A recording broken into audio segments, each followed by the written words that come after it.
All right, welcome back to Roundtail Restoration, everybody. My name's Chris Fisher. I'm restoring a 1964 Triumph TR4. Got the motor right here. I'm going to change the attack plan a little bit. Instead of working on the bodywork, my assistant's kind of bored with it. We're going to move on to working on the engine. So obviously I've got the engine and the transmission on the floor here. Got to get it up on the stand and see if we can get this thing taken apart, start some inspections, see what she looks like. Thanks for watching.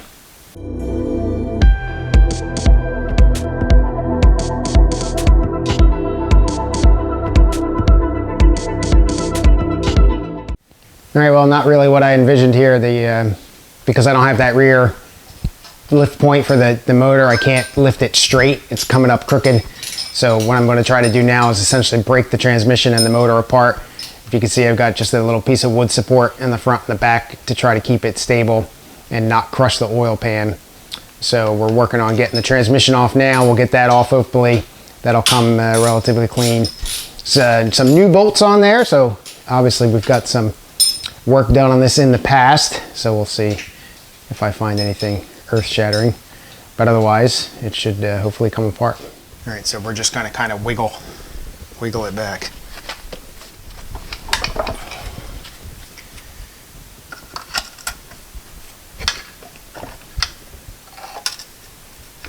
All right, just nice and gently push back.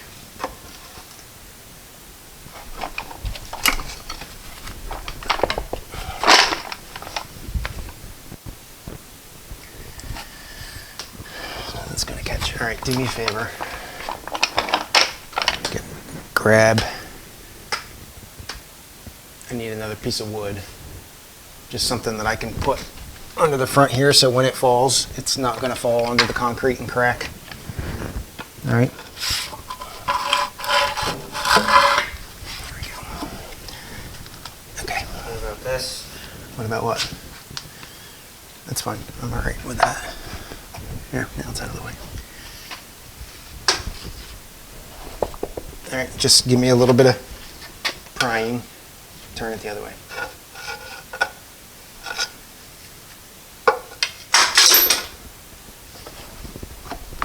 Okay.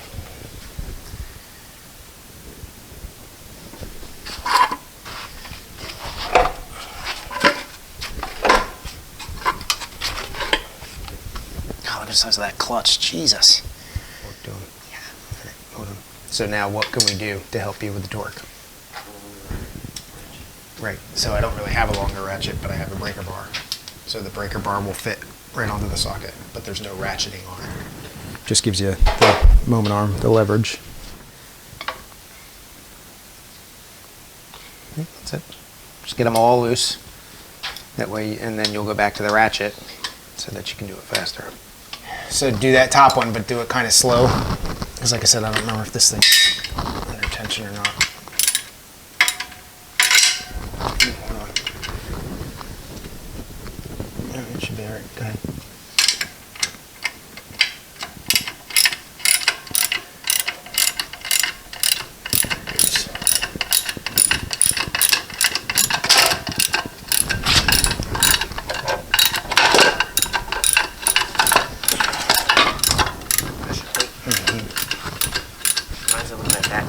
What do you mean, why does it look like that? Like this pattern. Just from running on the motor, or on the flywheel?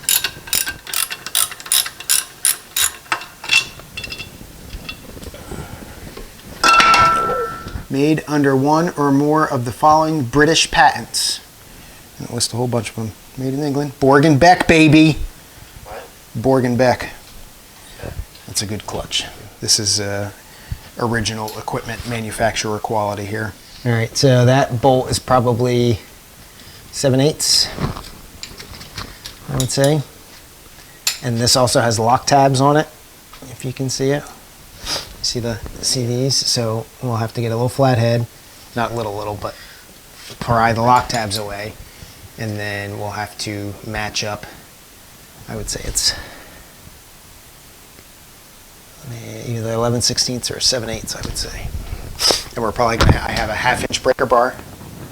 So then there's another one in there, but it's a 1/2 inch, and then 1/2 inch sockets are behind the 3/8 inch sockets. So I would probably go with those because you're going to need some ass behind it. All right, so we got the clutch off. Obviously, the transmission separated. And if you were took the clutch off, it's a Borgenbeck clutch, so that's cool. And it looks to be in pretty good shape. The flywheel probably could use a resurfacing, maybe just a cleaning. But this is obviously it's a pretty stout here as compared to the Spitfire, which is just a cute little thing. But this thing's got some heft to it. So try to lock the motor now, get the flywheel off, and then we should be able to get up the mounting bracket for the engine stand, and then hopefully be able to get this stand up in the air in at least some stable way to be able to get the motor mounted in the stand. And you don't, like cotter pins, you don't ever reuse those, so I don't care if you destroy that lock tabs as you're trying to take it apart. Just make it so you can get the bolts out.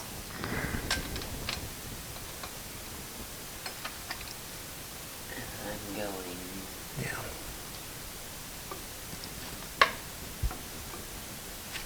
Oh, that wasn't too bad at all.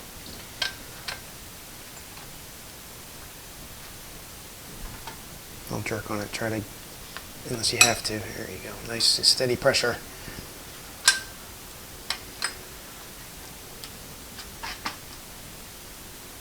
Good. Good.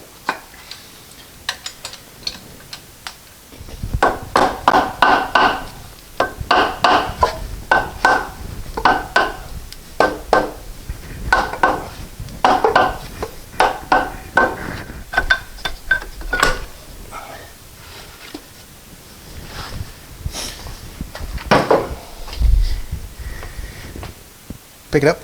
See how heavy it is.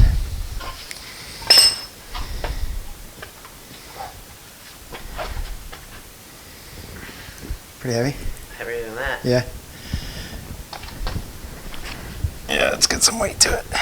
See, this is old technology, right? That's why the new ones are lightened and right, because the whole motor's got to spin this thing too, right? So you're probably looking at 70, 80 pounds, maybe 60 pounds between the clutch and the flywheel and all that.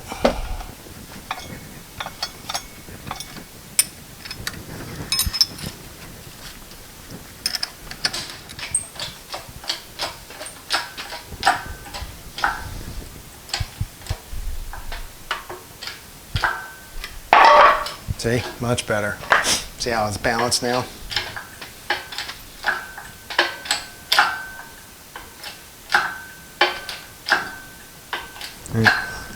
Got to get it that high.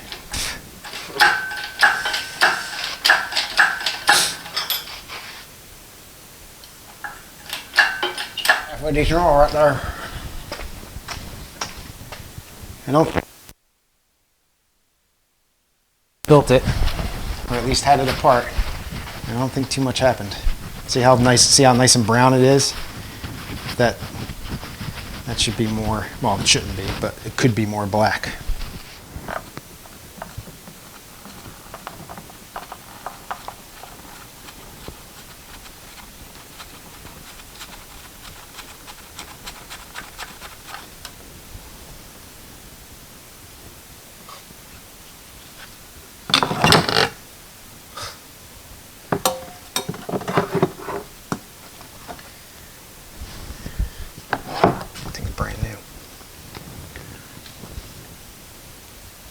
Brand new.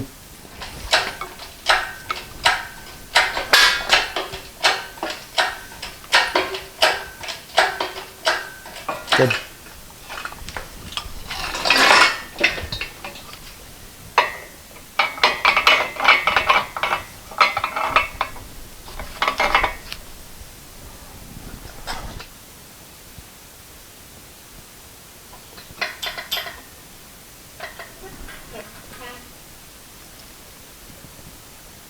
Okay.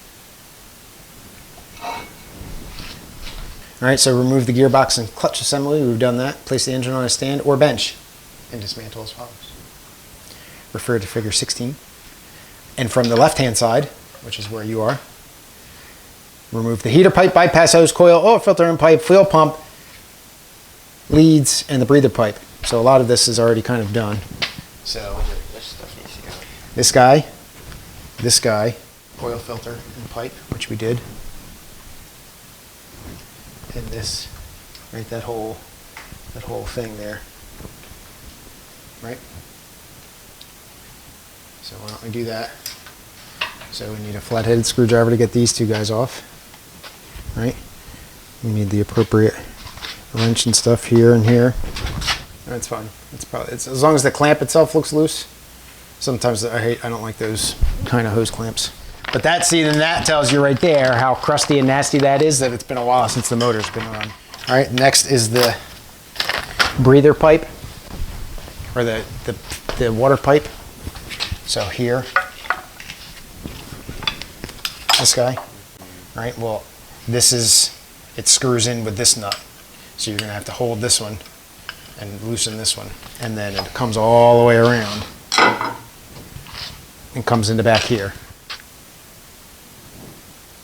Okay. Come on.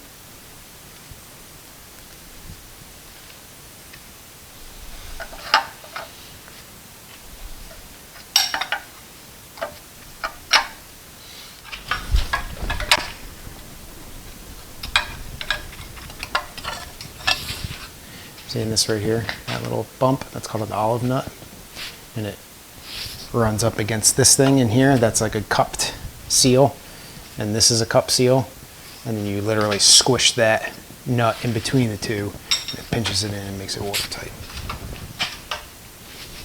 All right, so we got the heater pipe, which was that guy, bypass hose, which was the rubber, coil's not there, oil filter in pipe, so oil filter.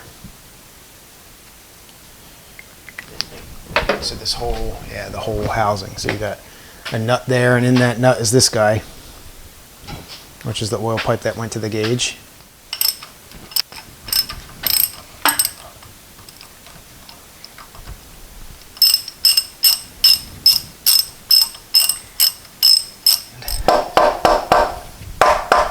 I don't know. Then why don't we just wait on that?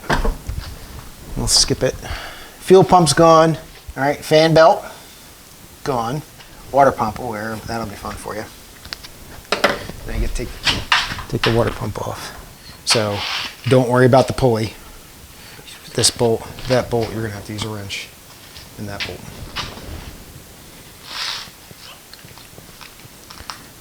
All right, so now wind them all out until you like run into the pulley, and then I'll try to wiggle this or smack it off or something, and then we'll just slowly work our way out with it.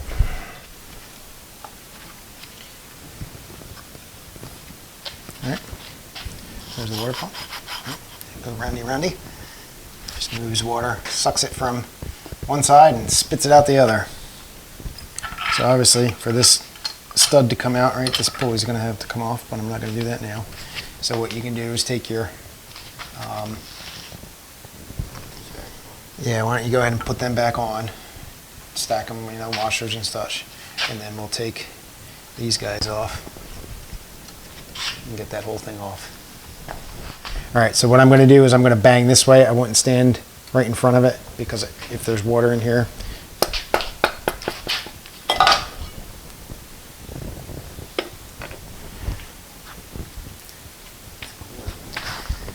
nice and green.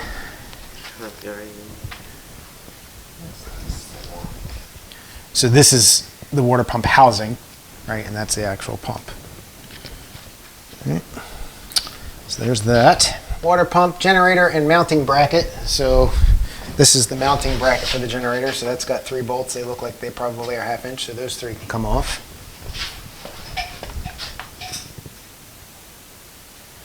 Manifolds and gasket, and then the thermostat housing, which we already took off.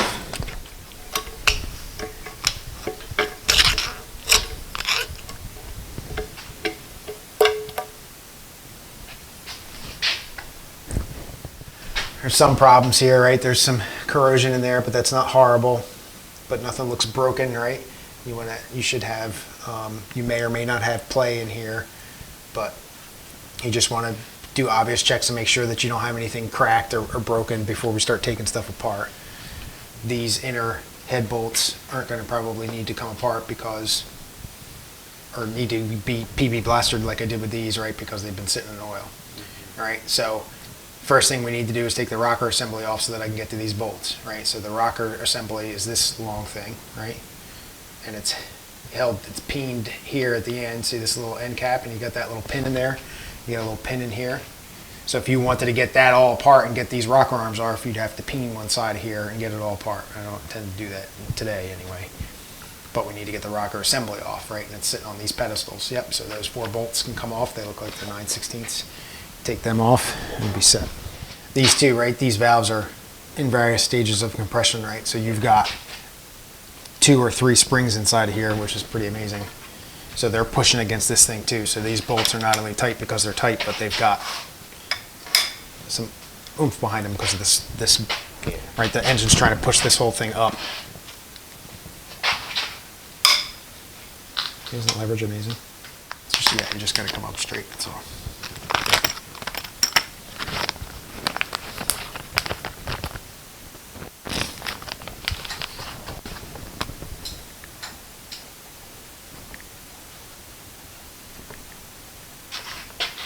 All right, so now push rods, right? And they're just floating in there. Down in here are the lifters. They get seated, S-E-A-T, right? So they like where they live and they don't want to live anywhere else once they get broken in. So it's important when you take these push rods out, if you're going to reuse them, which I have any intention to remember where they are. So the way that most people do that, and the way that I'm going to do it, is essentially get a piece of cardboard and you number it 1 through 8, punch holes in the cardboard, smaller holes, and then you just fit the rockers in there. Okay? So let me cut a piece of this cardboard out here real quick.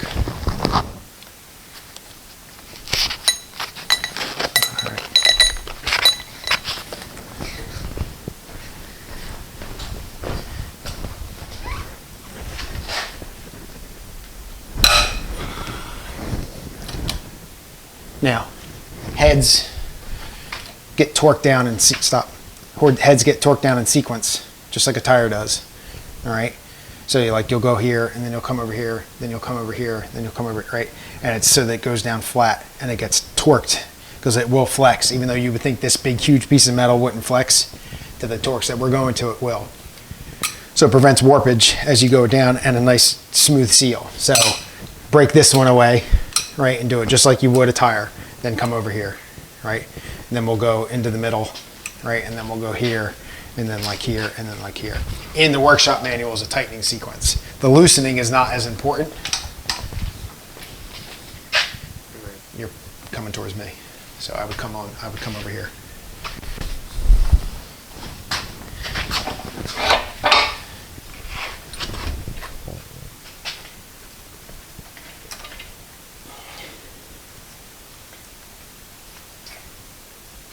There you go, good. Just lift it over. Yep. All right, that's good. All right, let her down a little bit.